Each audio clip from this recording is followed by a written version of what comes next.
All right, bold prediction time. I think that Australia will legalise cannabis within the next 4 years. Now, right up front, I've never smoked pot. I don't smoke pot.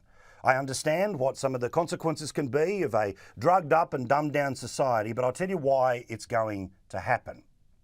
In Victoria, the legalised cannabis people are needed to get anything passed through the upper house along with the Greens to give Daniel Andrews whatever they want.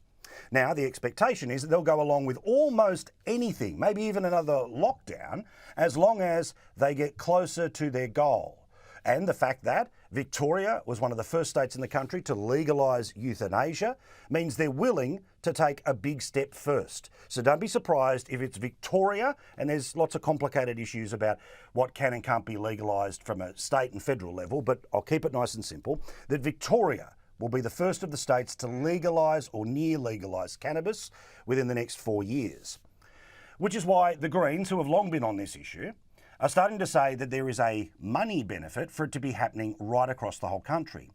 David Shoebridge is a New South Wales Greens senator, and he went and asked the Parliamentary Budget Office, the same mob that did all of the costings for Albo and his mates before the last federal election, about just how much money could be made out of putting a tobacco-style tax on legalised cannabis or marijuana.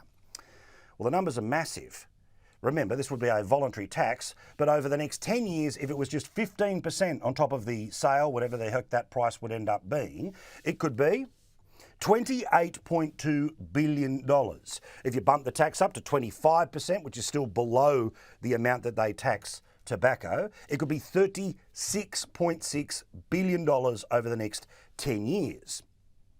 Now, that's the thing about vice taxes, like taxes on alcohol or on tobacco or potentially on marijuana. These are voluntary. It's not compulsory to consume, and therefore, because it's a minority of the population who want these products, you can keep pushing it up and pushing it up and pushing it up, and they'll keep buying. Remember, the number of smokers in Australia has reduced, but the tax is bigger than ever before.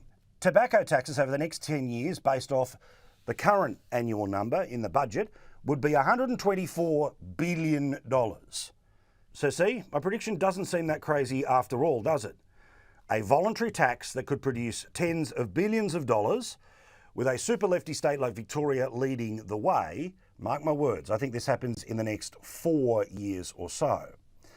But then the particularly dumb part of the idea, and please don't confuse this as me saying this should happen, it's just me predicting it will happen, is the Greens suggest that that extra money should go onto the dole, where presumably a significant number of people would use that to keep buying marijuana, which would mean they're funding their own dole increase.